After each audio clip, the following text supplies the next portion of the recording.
Assalamualaikum warahmatullahi wabarakatuh. Halo teman-teman, kami kelompok 1 dari kelas 86. Kami akan menyampaikan materi tentang penguatan ekonomi maritim dan agrikultur di Indonesia. Inilah nama-nama anggota kelompok kami. Langsung saja kita mulai ke materinya. Penguatan ekonomi maritim dan agrikultur di Indonesia. Penguatan ekonomi maritim dalam uraian materi tentang perdagangan antar negara, kalian telah mempelajari tentang ekspor dan impor. Kalian tentu memahami bahwa dalam aktivitas ekspor dan impor diperlukan barang atau jasa sebagai komoditas perdagangan antar negara. Untuk mendukung ketersediaan komoditas perdagangan antar negara atau internasional, perlu upaya peningkatan ekonomi maritim. Sebab sektor ini merupakan unggulan yang dimiliki Indonesia. Upaya peningkatan ekonomi maritim yang meliputi potensi maritim Indonesia, hambatan pembangunan ekonomi maritim, dan upaya pengembangan ekonomi maritim Indonesia akan dipaparkan satu persatu dalam uraian berikut ini. A. Potensi ekonomi maritim Indonesia. Sebelum memahami tentang potensi maritim Indonesia dan hambatan pengembangannya, Anda perlu memahami terlebih dahulu tentang apa itu ekonomi maritim. Untuk dapat memahami dengan mudah apa itu ekonomi maritim. Ekonomi kelautan, marine economy, merupakan kegiatan ekonomi yang dilakukan di wilayah pesisir dan lautan serta di darat yang menggunakan sumber daya alam SDA dan jasa-jasa lingkungan kelautan untuk menghasilkan barang dan jasa.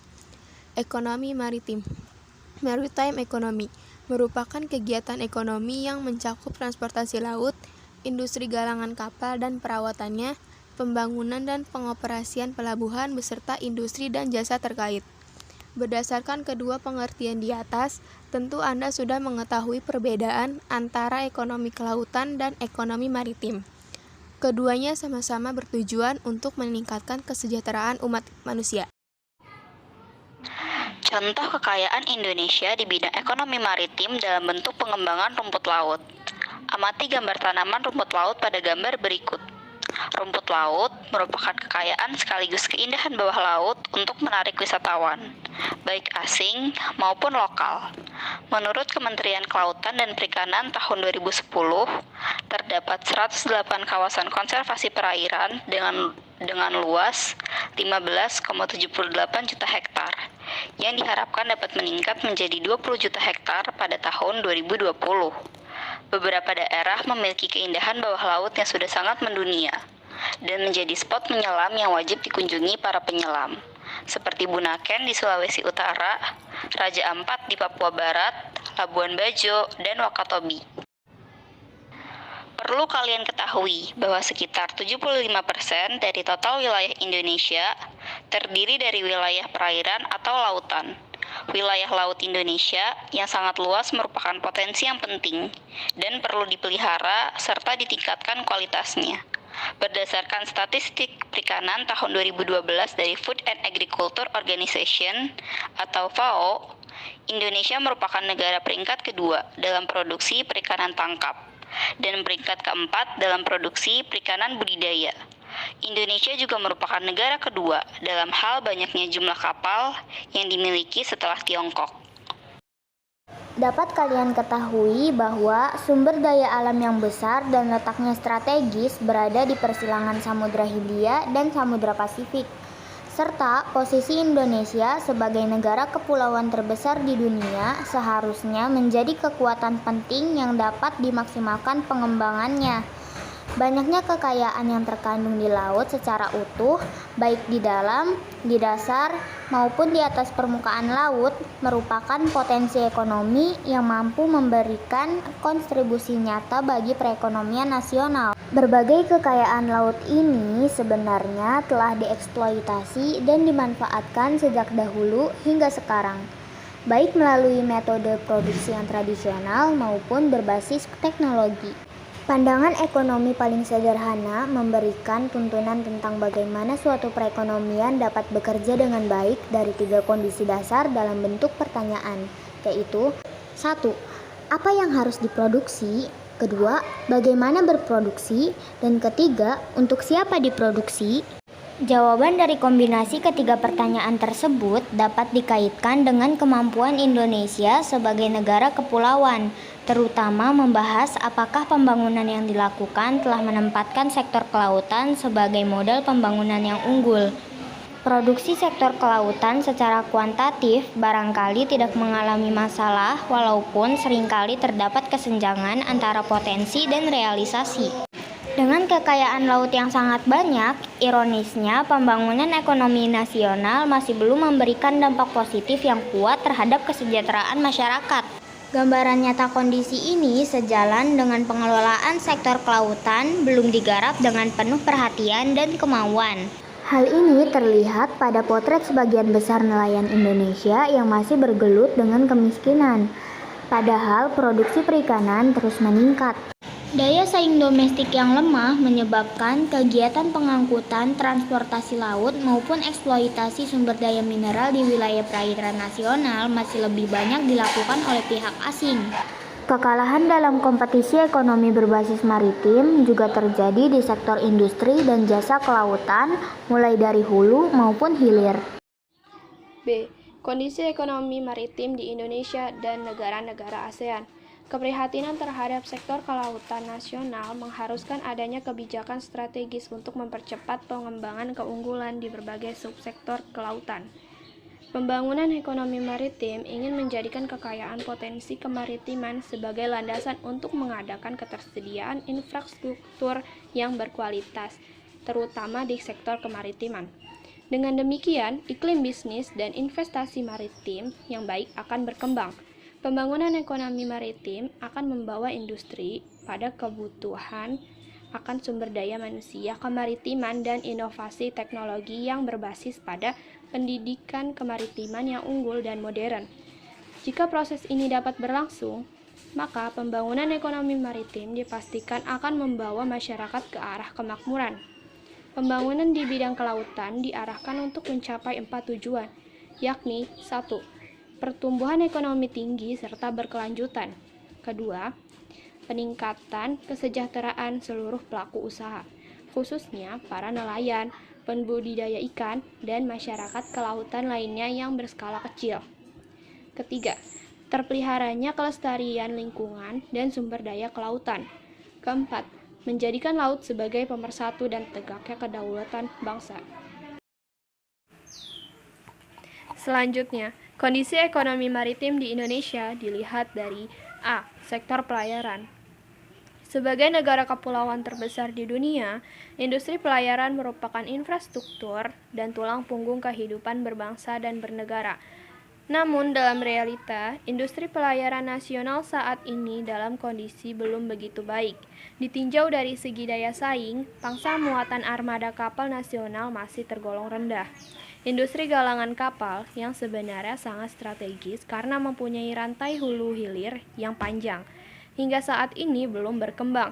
Sistem pelabuhan saat ini hanya berperan sebagai cabang atau ranting dari Singapura atau pelabuhan luar negeri lainnya. Pelayanannya masih belum efisien dan belum produktif. Daya saing sumber daya manusia di sektor pelayaran masih relatif rendah. B. Sektor perikanan. Potensi sektor perikanan Indonesia sangat besar dan sepantasnya Indonesia menjadi negara industri perikanan terbesar di Asia. Namun demikian, kontribusi sektor perikanan terhadap pendapatan nasional masih cukup rendah. Pertambahan kawasan budidaya perikanan pun masih sangat kurang. C. Sektor pariwisata bahari. Pengembang pariwisata bahari diyakini dapat mempunyai efek berganda yang dapat menyerap tenaga kerja, meningkatkan pendapatan masyarakat, dan mendatangkan wisatawan yang berasal dari luar negeri. Selain itu, pengembangan pariwisata bahari mempunyai dampak positif untuk tumbuh bangkitnya jiwa dan kebudayaan bahari yang dapat memberikan efek berganda dalam mendorong terwujudnya negara maritim yang tangguh. Namun demikian, hingga saat ini pariwisata bahari belum berkembang dengan baik. Ekonomi maritim di wilayah Asia Tenggara dalam kurun waktu 10-15 tahun terakhir telah mengalami perubahan yang sangat mendasar. Keadaan ini tidak terlepas dari pengaruh lingkungan strategis di mana fenomena maritim dunia telah muncul dan menjadi tantangan nyata bagi negara-negara, khususnya negara-negara yang memiliki wilayah teritorial berupa laut. Seperti telah diketahui bahwa kawasan Asia Tenggara lebih dibatasi oleh wilayah perairan, di mana batas negara pun masih saling tumpang tindih dengan negara lain. Laut merupakan tempat penggalian sumber daya alam yang akan digunakan untuk menunjang pertumbuhan ekonomi. Selanjutnya dapat dikatakan bahwa perikanan merupakan sektor ekonomi andalan di negara ASEAN. C. Strategi dan kebijakan pengembangan ekonomi maritim di Indonesia. Strategi pengembangan ekonomi maritim di Indonesia antara lain dengan merubah paradigma pembangunan nasional dari pembangunan berbasis daratan (land-based development) menjadi pembangunan berbasis kelautan (ocean-based development). Melalui perubahan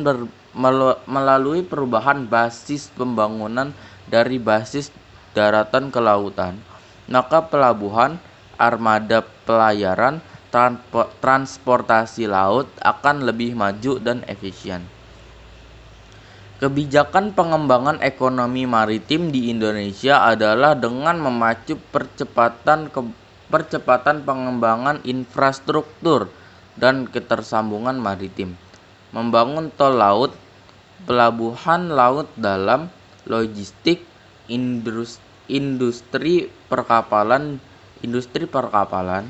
diyakini akan mengurangi efisiensi ekonomi nasional dan meningkatkan daya saing produk dalam negeri. Bentuk kebijakan pengembangan ekonomi maritim di Indonesia adalah dengan menyiapkan 5 pelabuhan besar. 5 pelabuhan yang dimaksud adalah Pelabuhan Belawan di Sumatera Utara, Pelabuhan Tanjung Priok di Jakarta, serta pelabuhan-pelabuhan di Surabaya, Makassar, dan Kalimantan. Adapun kebijakan pengembangan ekonomi maritim di Indonesia lainnya adalah dengan menyiapkan kerangka regulasi yang sesuai dengan semua pihak, karena regulasi tiap negara di ASEAN sangat berbeda-beda, maka diperlukan harmonisasi regulasi.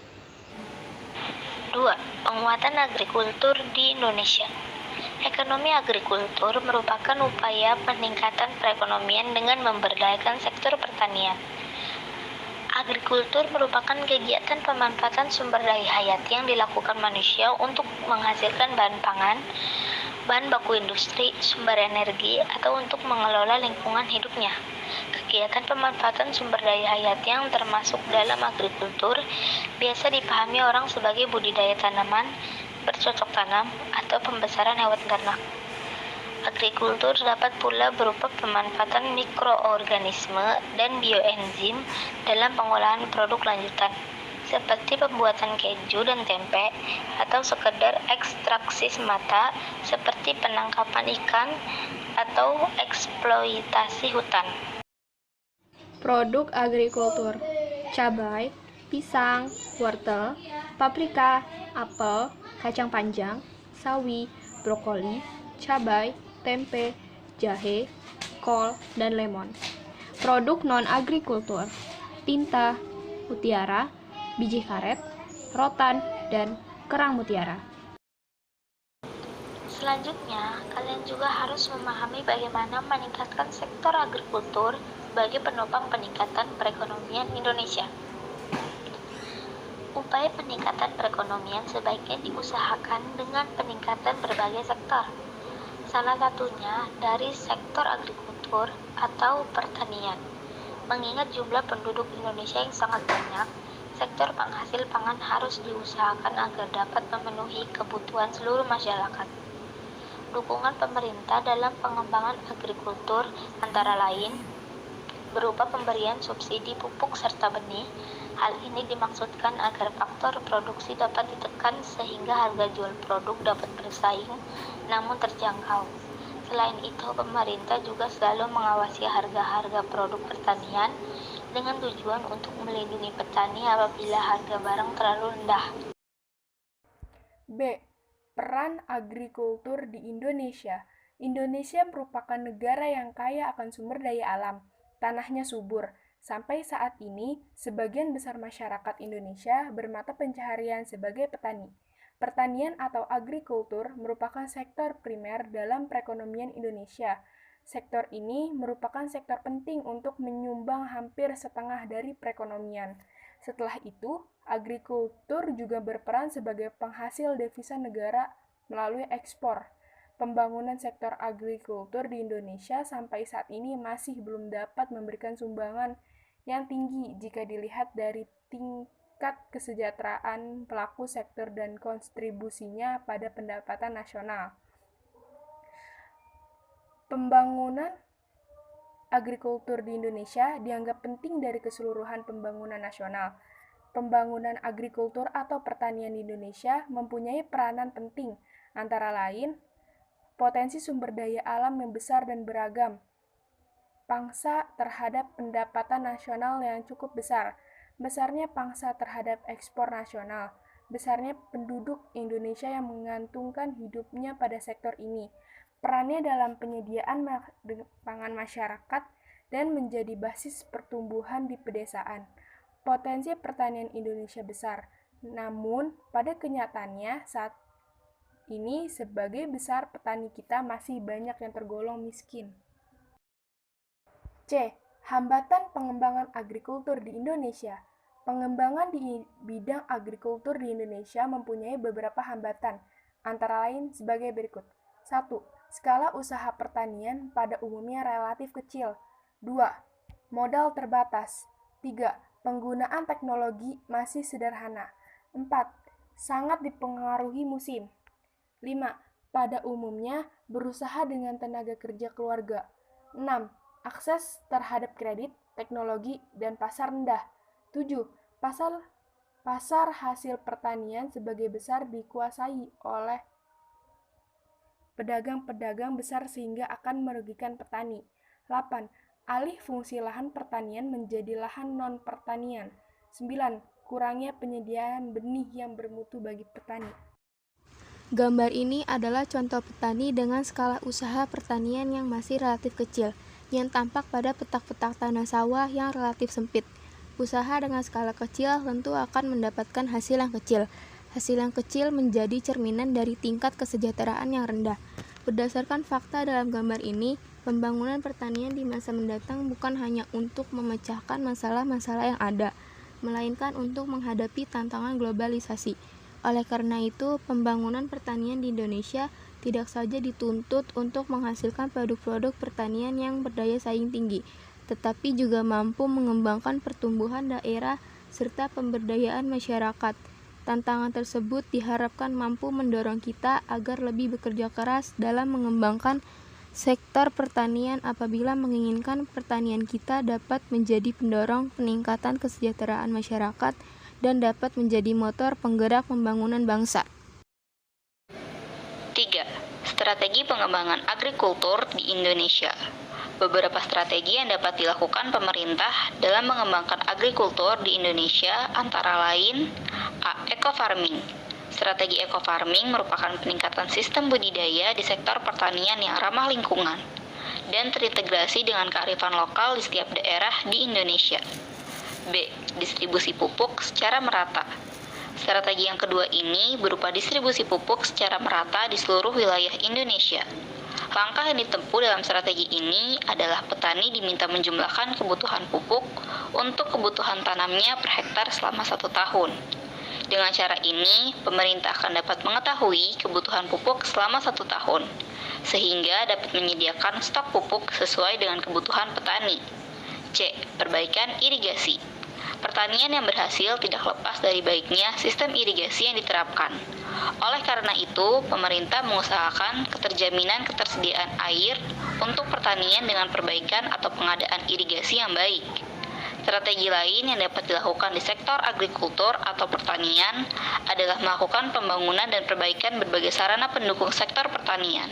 serta pembukaan lahan baru sebagai tempat yang dapat membuka lapangan pekerjaan baru bagi masyarakat Indonesia.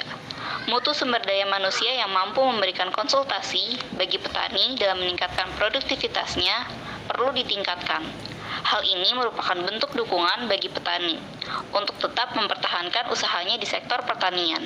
Tanpa adanya dukungan, akan semakin banyak tenaga kerja dan lahan yang akan beralih ke sektor-sektor lain yang lebih menarik. Strategi selanjutnya adalah mempersiapkan sarana dan prasarana pendukung bagi sektor lain yang akan menyerap pertumbuhan tenaga kerja Indonesia. Jalan, pelabuhan, listrik adalah sarana utama yang dapat mempercepat pertumbuhan di sektor ini. Sarana tersebut akan mempermudah distribusi hasil panen serta distribusi faktor produksi bagi petani. Struktur perekonomian Indonesia sekarang merupakan cerminan dari arah perekonomian yang dilakukan di masa lalu. Pada masa Orde Baru dan Reformasi juga telah menunjukkan bahwa sektor pertanian masih menjadi sektor penting yang membuka banyak lapangan pekerjaan bagi masyarakat di Indonesia. Sektor pertanian juga menyediakan lapangan bagi masyarakat Indonesia. Saat ini, kita mempunyai kesempatan untuk mempersiapkan kebijakan yang dapat membentuk struktur perekonomian di Indonesia di masa depan. Namun, beberapa permasalahan yang dihadapi sektor pertanian di masa kini perlu segera dibenahi. Sekian materi penjelasan dari kami tentang penguatan ekonomi maritim dan agrikultur di Indonesia. Kurang lebihnya kami mohon maaf. Wassalamualaikum warahmatullahi wabarakatuh.